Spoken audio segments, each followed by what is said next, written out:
Hey, what is going on, everybody? In this video I have another dash cam review for you guys. It's the BlackVue DR590W-1CH. My last dash cam was the BlackVue DR650S-1CH, which I had for about 2 years, and all of a sudden it just stopped working.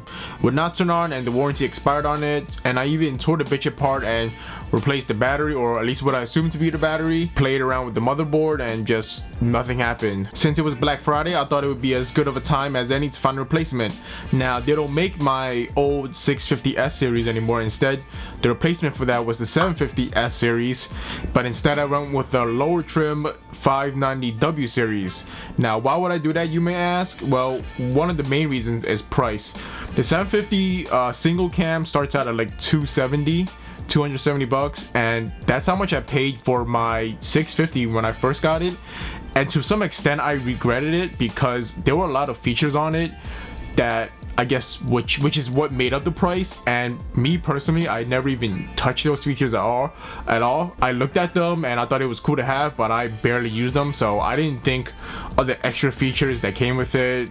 I just didn't think it was worth it for me, so instead I got the DR590W one channel for around like $127 for Black Friday, which was a pretty good deal, I think, because retail is like $150 or something. So let's compare the 650S to my new 590W, an older higher trim dash cam, to a newer lower trim one. The 650S when it first came out was around $250. It has a front camera capable of 1080p 30 frames per second, built-in GPS and cloud services.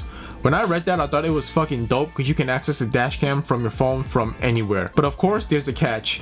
You have to pay for the subscription cloud services and have your camera connected to an internet source for that to happen.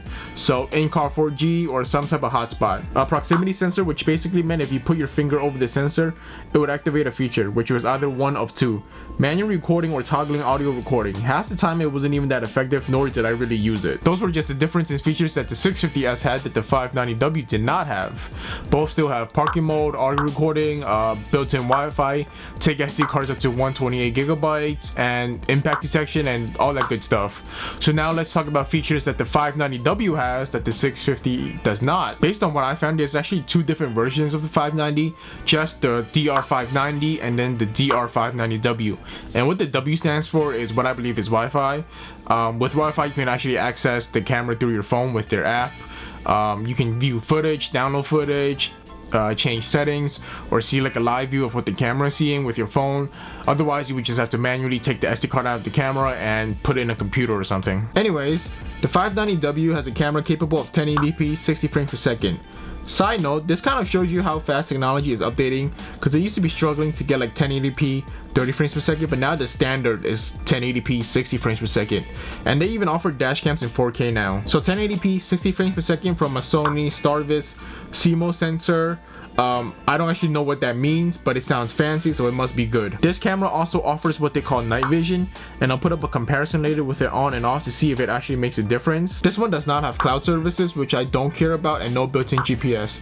Now, some people may care, but me personally, I don't really care for GPS either, because I'm never needing to know where something happened. As long as I have a clip of it, I'm okay. They do offer an optional GPS add-on for around $30, but because there's no built-in GPS, the camera isn't able to tell you the speed straight out the box without the add-on. And honestly, that's fine with me, because you know, when this boost kicks in Mexico, I ain't trying to be self-incriminated or nothing. No proximity sensor either, which I'm cool with, less things to potentially break. For install, I already have my old dash cam hardwired into my car, so all I really needed to do was just change the mounts between the two cameras. But FYI, the mount that they provide, the sticky stuff, is strong AF. I honestly thought I could just use strength and just pull it apart, because you know, your boy go to the gym and shit. But no, that thing is strong as fuck. It broke my old mount before it even budged. The sticky didn't even come off at all. If only my relationships were this strong. You just have to say that you're fine. I had to use a credit card to slowly scrape it out from underneath, and use some automotive glue gun to get rid of the excess goo that was left behind, and then place my new mount in its original place. It also seemed like they both used the same 12-volt connection, so I just used that and didn't have to retuck or undo any new wires, which I'm happy about. Quality. I'm definitely more than happy with the quality of BlackVue dash cams in general.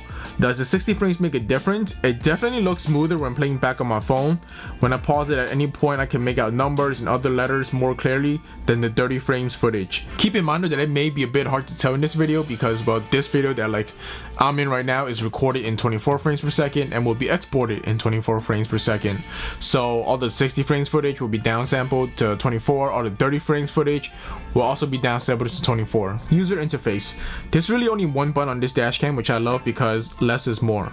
The button is to turn on or off the Wi-Fi, and if you hold it, it'll format the SD card. There's an input for 12 volt for power, and then another input if you're buying the optional GPS. SD cards. It comes out the box with a 16GB BlackVue SD card, but come on, it's 2018. What is 16GB gonna hold? That's like 2 photos. They don't even make iPhones in 16 gig anymore. So the camera can take SD cards up to 128GB, and I currently have a 64GB Samsung in it right now. There are specific ones that BlackVue recommends because the SD card takes a lot of rewriting and overwriting, so it puts a lot of stress on it. The previous one I had was a Lexar 64GB, but I don't think they exist anymore as a company. So right now I'm using the Samsung ones, and they're super cheap on Amazon. A helpful tip: when you get new SD cards, you have to plug it into the computer and reformat it as MS-DOS FAT first in the BlackVue program before you can plug it into the dash cam to use. Tip number 2, I like to keep extra SD cards in my car handy just in case, because you never know what may happen. I like to keep my 64GB in my camera, my main one, all the time, and then in my glove I also have a 32GB just in case.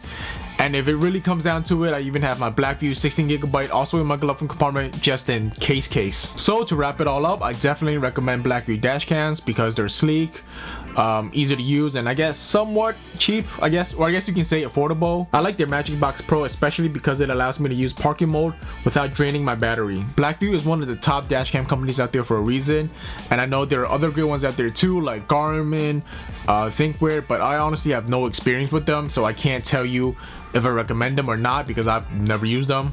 All my friends use BlackVue too, and I use BlackVue, so that's all I know for sure I can recommend BlackVue. And although this sounds like a sponsored message, it's not. I paid for this dash cam with my own money. But BlackVue, if you wanna sponsor me, yo, slide in my DMs and hit me up.